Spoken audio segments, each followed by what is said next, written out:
이제 우리가 2025년 새해 첫 주일을 하나님 앞에 드리며 예배를 하고 있습니다. 네, 매주 첫 주일에는 이제 그 표에 대해서 이제 말씀을 함께 나누고 있습니다. 그래서 올해 표는 이제 가라 세상을 향해 오라 예수님께로라고는 표를 가지고 저희들이 한 해를 또 하나님 앞에서 기도하며 또 하나님의 교회를 섬기며 또 우리에게 주어진 사역들 또 사명들을 감당하려고 합니다.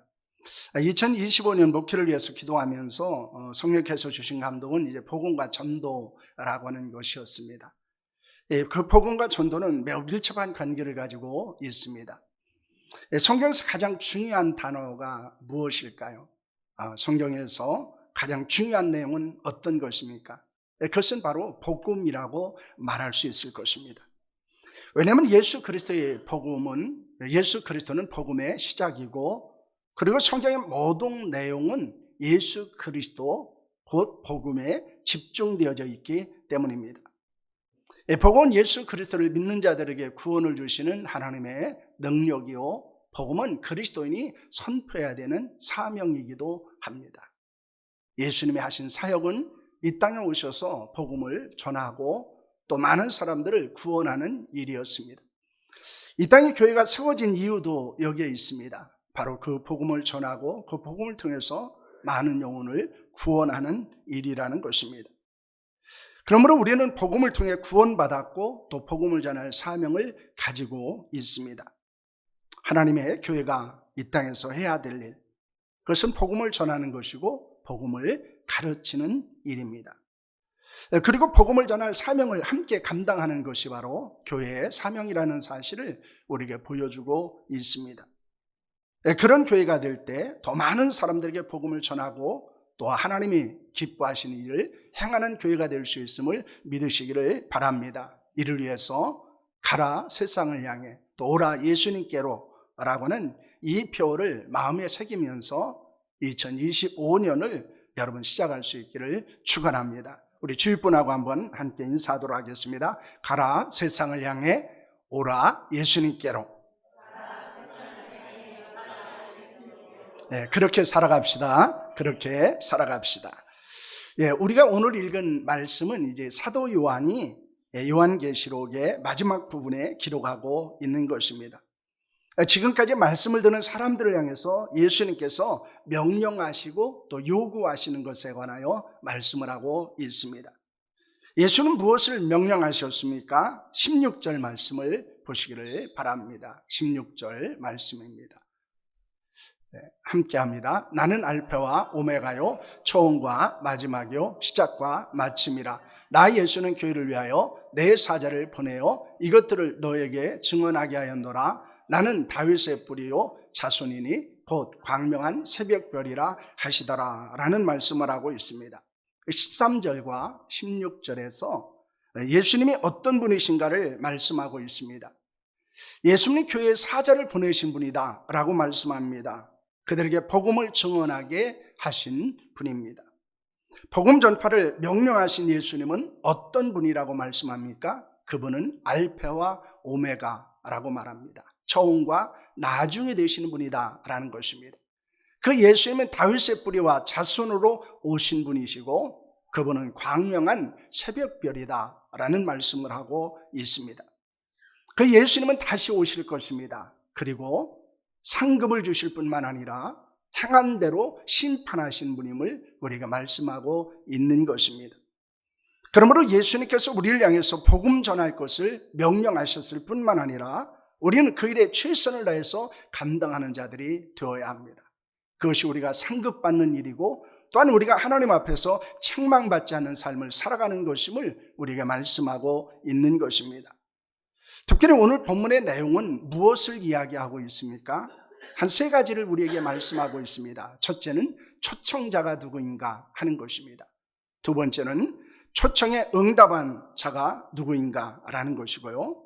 그리고 초청의 대상자죠. 그리고 초청받은 자가 응답했을 때 받는 복이 어떤 것인가 하는 것에 대해서 말씀하고 있습니다.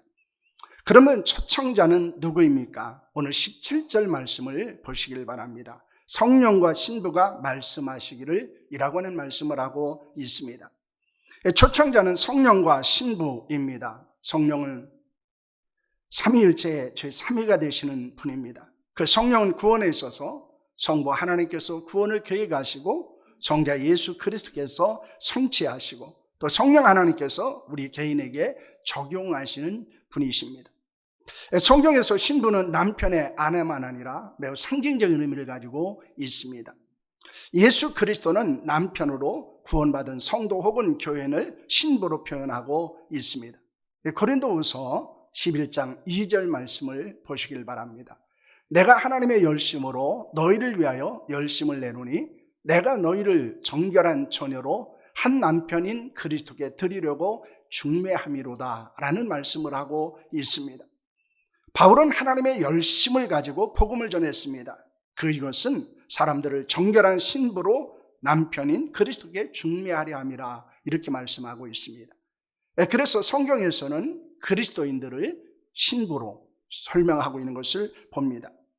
그런데 우리가 주목하는 것은 성령과 신부가 함께 초청을 하고 있다는 것입니다. 고린도전서 12장 3절 말씀 함께 합니다. 그러므로 내가 너에게 알리노니 하나님의 영으로 말하는 자는 누구든지 예수를 저주할 자라 하지 아니하고 또 성령으로 아니하고는 누구든지 예수를 주시라 할 수 없느니라 라고는 말씀을 합니다. 하나님의 영, 즉 성령으로 아니하고는 누구든지 예수님을 저주할 자라 하지 않는다는 것입니다. 이것은 예수 그리스도에 대해서 긍정적으로 반응하는 자가 된다라는 것입니다. 성령으로 아니하고는 누구든지 예수님을 구주로 고백할 수 없다라고 말씀하고 있습니다. 복음을 들을 때 성령께서 역사하셔서 믿게 하시고 예수 그리스도를 영접하여 구원하게 하신다는 사실을 말씀하는 것입니다. 그러므로 예수께서 오라고 초청하는 자는 성령과 신부, 즉 성도들과 교회로 볼 수 있습니다. 여러분, 누가 복음을 전합니까? 구원받은 성도들입니다. 하나님의 거룩한 교회입니다. 구원받은 사람들로 이루어진 교회의 사명은 복음을 전하는 데 있습니다. 복음을 전할 때 성령께서 역사하시고 그리고 사람들의 마음의 문을 열게 하시고 그리고 예수 그리스도를 구주로 믿게 하신다는 것입니다. 그러므로 하나님의 교회와 성도들은 성령의 역사를 믿고 복음을 전해야 하는 것입니다. 우리가 올 한 해도 힘써야 되는 일은 바로 이 일입니다. 우리가 나가서 복음을 전할 때 성령께서 역사하실 것을 믿고 나아가서 복음을 전하고 많은 사람들의 마음의 문을 열고 예수 그리스도를 믿고 영접하는 역사가 그리고 구원받는 일들이 일어나기를 소망합니다. 이 일을 위해서 하나님께서 우리에게 어쩌면 한날의 삶을 허락해 주시고 우리의 생명을 또 한 해 연장시켜 주신 줄로 믿습니다. 그러므로 내가 살아있는 이유, 내가 존재하는 이유도 바로 이 복음을 전하고 그리고 복음을 통해서 많은 영혼을 구원하는 일에 하나님께서 우리를 사용하기를 원하신다는 사실을 여러분 믿으시기를 바랍니다. 또한 사랑하는 교회를 이곳에 세우시고 또 올해도 우리에게 이 거룩한 교회를 주셔서 우리가 함께 교회를 섬길 수 있는 것도 바로 가장 중요한 사역은 바로 복음을 전하고 구원받게 하는 일에 쓰임받는 교회가 되는 대로 된다는 사실을 여러분 믿으시기를 바랍니다. 두 번째는 초청의 대상자는 누구입니까? 예수님은 누구에게 복음을 전해서 초청할 것을 말씀하고 있습니까? 17절 말씀을 보시면 듣는 자도 오라 할 것이요 목마른 자도 올 것이요 또 원하는 자는 값없이 생명수를 받으라 하시더라 라는 말씀을 하고 있습니다. 여기서는 복음의 초청을 받는 대상자를 세 부류로 구분을 하고 있습니다. 첫째는 듣는 자입니다. 17절 말씀을 보면 듣는 자도 오라 할 것이요 라는 말씀을 합니다. 여기서 듣는 자라고 하는 것은 일반적으로 복음을 듣는 사람들을 말하는 것입니다. 로마서 10장 13절과 14절 말씀입니다. 함께 합니다. 누구든지 주의 이름을 부르는 자는 구원을 받으리라. 그런즉 그들이 믿지 아니하는 일을 어찌 부르리요? 듣지도 못한 일을 어찌 믿으리요? 전파하는 자가 없이 어찌 들으리요? 라는 말씀을 합니다. 이 본문의 말씀을 우리는 이해할 때 밑에서부터 이해하는 것이 논리적으로 맞습니다. 그래서 전파하는 사람이 있어야 복음을 들을 수 있다는 것입니다. 복음을 들어야 믿을 수 있습니다. 그리고 복음을 믿어야 예수 그리스도를 구주로 시인할 수 있습니다. 그리고 예수 그리스도를 고백하여 구원을 받을 수 있다는 것입니다. 그러므로 중요한 것은 무엇으로부터 시작되어집니까? 복음을 전하는 자들을 통해서 복음을 듣는 것으로부터 시작된다는 것을 우리가 말씀하고 있습니다. 여러분, 2025년에 여러분을 통해서 복음을 들어야 될 사람들은 누구입니까? 우리는 이 사람들을 위해서 기도해야 됩니다. 그리고 이 사람들을 찾아야 되고, 그리고 이 사람들을 만나야 되고, 이 사람들에게 복음을 전해야 된다는 사실을 여러분 믿으시기를 바랍니다. 그렇기 때문에 우리는 복음을 들어야 될 사람들을 찾고 만나고 그들에게 복음을 들려주어야 한다는 것입니다. 둘째는 목마른 사람입니다. 17절 말씀을 보면 목마른 자도 올 것이요, 이런 말씀을 하고 있습니다. 여기서 목마른 자들이라고 하는 것은 영적인 갈급함이 있는 사람들을 이야기하고 있습니다. 여러분, 이사야는 무엇이라고 초청하고 있습니까?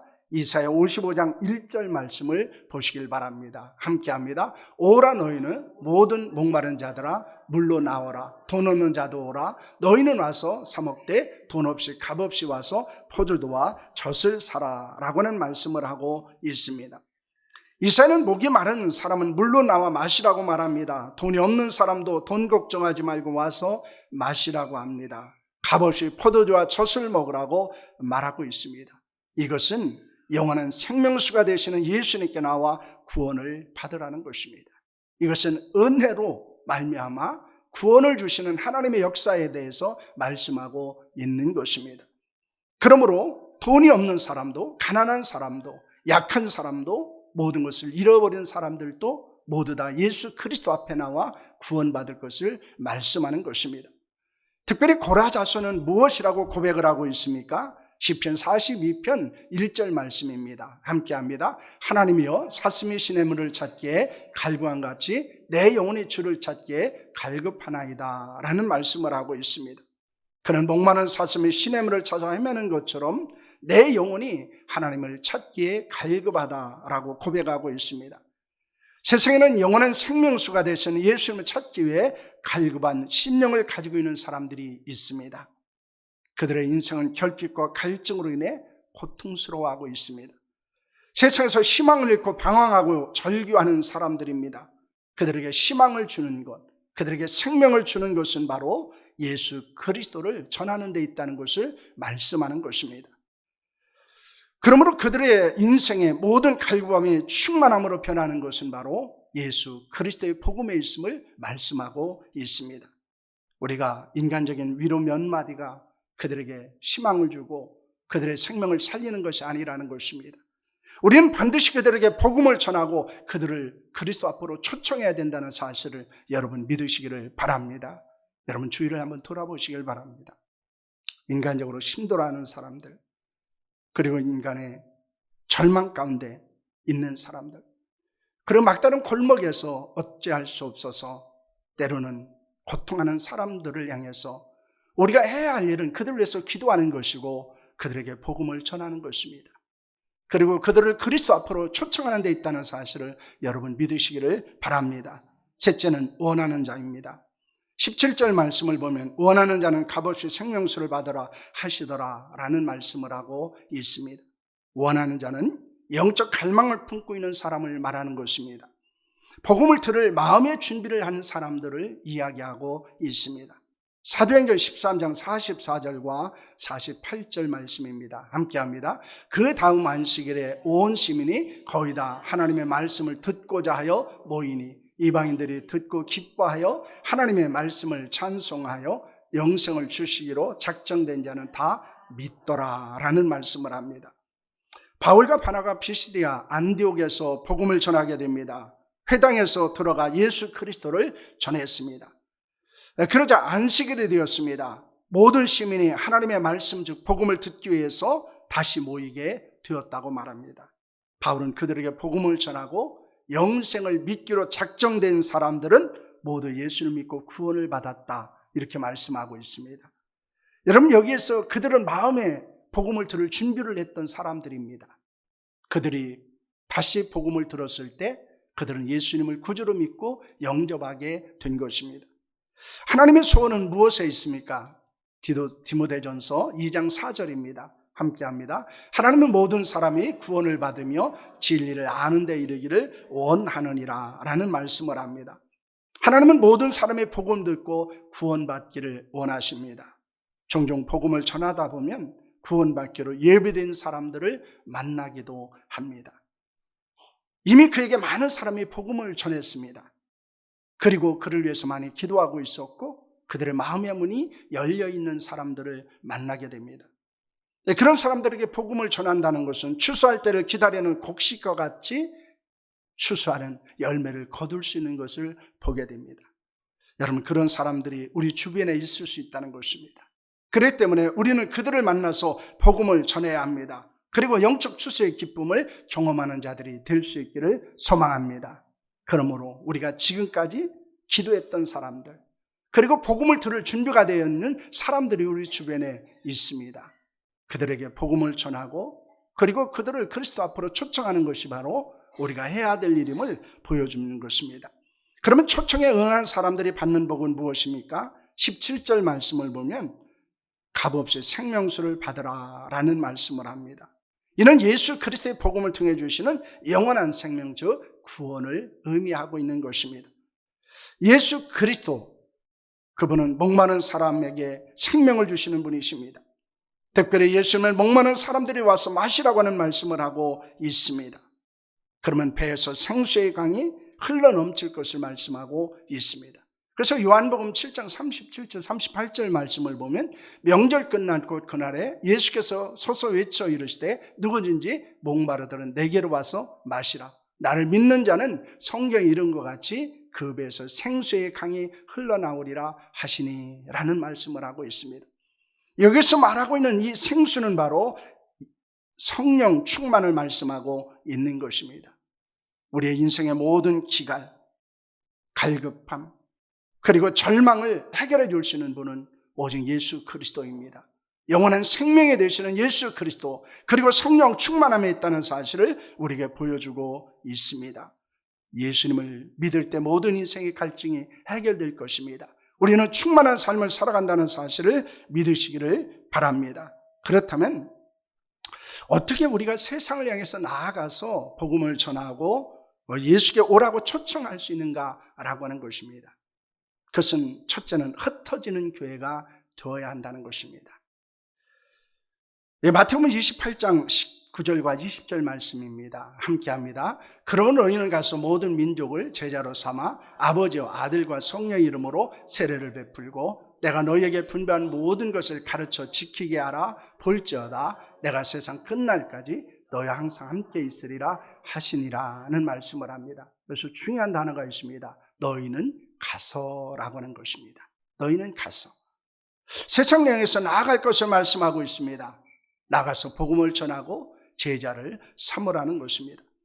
그들을 구원하고 그리고 그들에게 세례를 주고 그들을 가르치고 그리고 훈련해서 또다시 복음을 전하는 자로 삼을 것을 우리에게 말씀하고 있는 것입니다. 여러분, 교회에서 해야 되는 사역이 있습니다. 그것은 세상을 나가 복음을 전하는 일입니다. 그리고 그들에게 세례를 주는 일입니다. 그리고 그들을 가르치고 또한 그들을 훈련해서 또 다른 제자를 삼는 일입니다. 그래서 그들이 나가서 또 복음을 전하는 일을 하도록 만드는 일이 교회의 사명이라는 것입니다. 그래서 교회는 흩어지는 교회가 되어야 합니다. 그래서 함께 모여서 하나님이 주신 은혜들을 나누고 그리고 흩어져서 복음을 전하는 교회가 되어야 한다는 사실을 여러분 믿으시기를 바랍니다. 그러므로 어떤 분은 이렇게 이야기합니다. 진정한 예배와 진정한 사역은 교회 안에서 이루어지는 게 아니라는 것입니다.